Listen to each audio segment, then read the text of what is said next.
Good morning, students.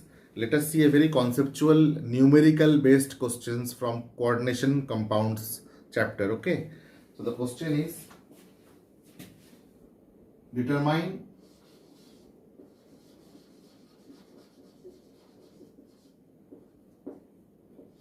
the structure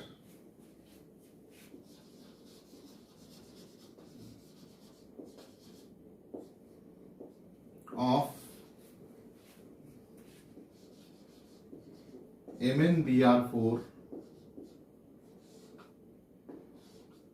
minus MnBr4 minus if the magnetic moment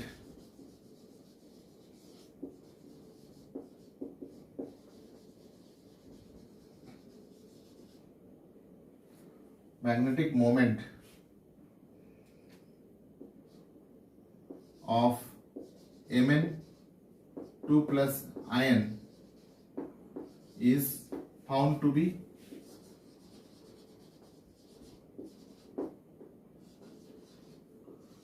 5.9 Bohr magneton.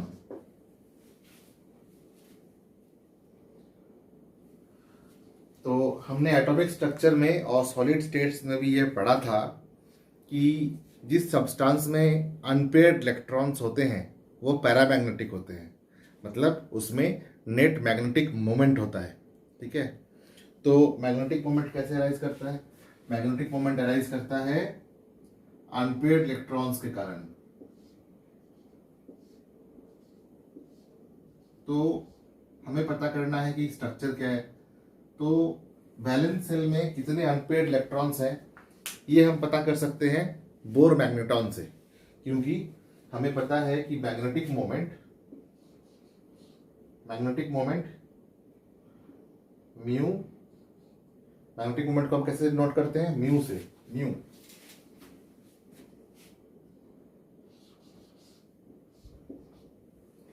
Is equal to root over n into n plus 2, और ये वैल्यू दिया हुआ है, is given equal to 5.9 Bohr magneton, where n is number of unpaired electrons.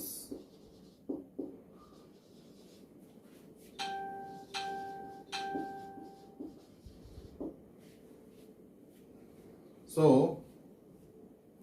n को निकालने के लिए हम इसको बोथ साइड स्क्वायर कर सकते हैं। Squaring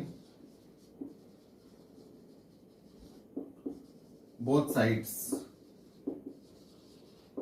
we will get n into n plus 2 will be equal to 5.9. तो 5.9 is near to 6. तो 5.9 का स्क्वायर कल करना डिफिकल्ट होगा, तो क्विकली अगर हमें करना हो तो इसको अप्रोक्सीमेट करके हम 6 मान लें तो अपना काम आसान हो जाएगा। So this will become n square plus 2n is equal to 6। 5.9 को 6 लिख सकते हैं। Now bring it this side, n square plus 2n minus 6 is equal to 0। Sorry, इसका स्क्वायर करेंगे ना, so this will become n square plus 2n minus 36 is equal to 0। तो class 10th के quadratic equation में हमने दो तरह से सीखा था किस प्रकार से हम क्वाड्रेटिक इक्वेशन में यूज किए हुए वेरिएबल का वैल्यू निकाल सकते हैं। एक तो था रूट्स ऑफ द इक्वेशन निकालना, है ना, और दूसरा था मिडिल टर्म स्प्लिटिंग मेथड से। तो रूट्स ऑफ द रिएक्शन निकालना,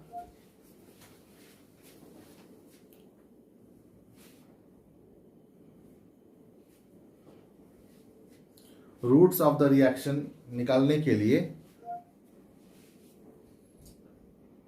जो जो मिडिल टर्म स्प्लिटिंग मेथड है वो ज़्यादा आसान पाया गया था। लेकिन अगर आप इन दोनों को मल्टीप्लाई करके रफ वर्क करना चाहें, 36n² को अगर आप मिडिल टर्म स्प्लिटिंग करना चाहें ताकि आपके पास एक वैल्यू 2n आए, तो ऐसा पॉसिबल नहीं हो पा रहा है। तो वो कौन सा नियरेस्ट नंबर हो सकता है 36 का जिसका मिडिल टर्म स्प्लिटिंग करने पे यहाँ पे 2n आ जाए? तो हमारे पास ये राइट है कि हम 36n² को 35n² भी लिख सकते हैं। क्यों?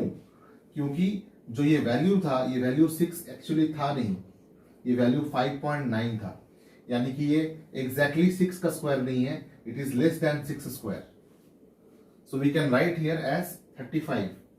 सो this is equal to and this is approximately equal to n² plus 2n minus 35 is equal to 0। इसको लिख सकते हैं n² plus 7n minus 5n minus 35 is equal to 0। This is approximately equal to n common लेंगे तो n plus 7 और यहाँ पे 5 common लेंगे, -5 कॉमन लेंगे तो n plus 7 is equal to 0। This means either n minus 5 is equal to 0 और n plus 7 is equal to 0। अगर n minus 5 is equal to 0 है, then n is equal to plus 5, तो number of unpaired electrons 5 possible है, but number of unpaired electrons equal to -7 इस case में is not possible। So this we will take, this route we will take। Okay, so n is equal to 5। So we have seen that number of unpaired electrons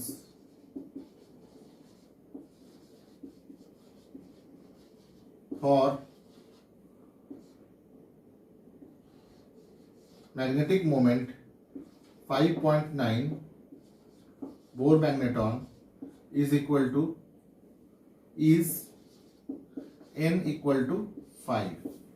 That means ये एक 3d5 system है जिसमें कि d orbital hybridisation में take part नहीं कर रहा है, लेकिन number of bromine atoms are 4। Number of bromine atoms are 4 और bromide ions are 4। So it requires 4 orbitals। So 4 vacant hybrid orbitals are needed। Hence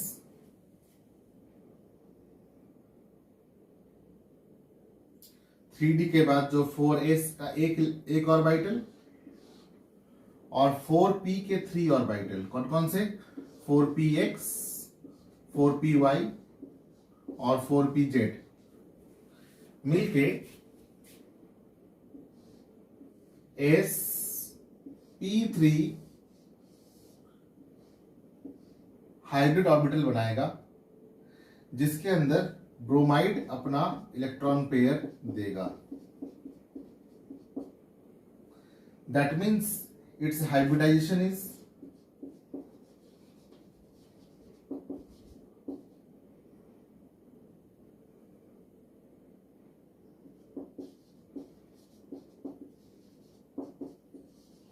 sp3 and structure should be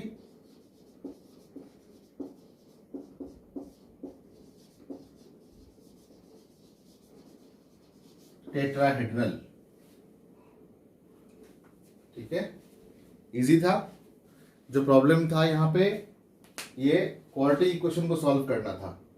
अगर आप अपने book में देखेंगे सॉल्यूशन को तो आपके book के सॉल्यूशन में डायरेक्टली लिखा हुआ है कि अगर बोर मैग्नेटॉन 5.9 हो, मतलब मैग्नेटिक मोमेंट 5.9 बोर मैग्नेटॉन हो, तो unpaired electrons will be equal to 5। ये एक नॉलेज बेस्ड इंफॉर्मेशन की तरह लिखा हुआ है, ठीक है।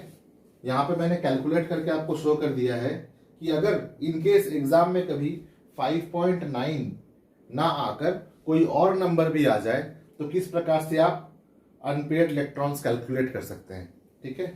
क्योंकि किसी एक प्रॉब्लम के लिए एक वैल्यू को याद करना उस मोमेंट के लिए आसान होगा, लेकिन अगर उस वैल्यू को चेंज कर दिया जाए किसी भी एग्जाम में, किसी भी लेवल के एग्जाम में, और अगर आपको बेसिक कॉन्सेप्ट्स, बेसिक फॉर्मूला याद हो, तो you can always land up to the right conclusion. All right. So this was a question based on coordination compound and magnetic moment of the unpaired electrons in the coordination compound. All right. Thank you.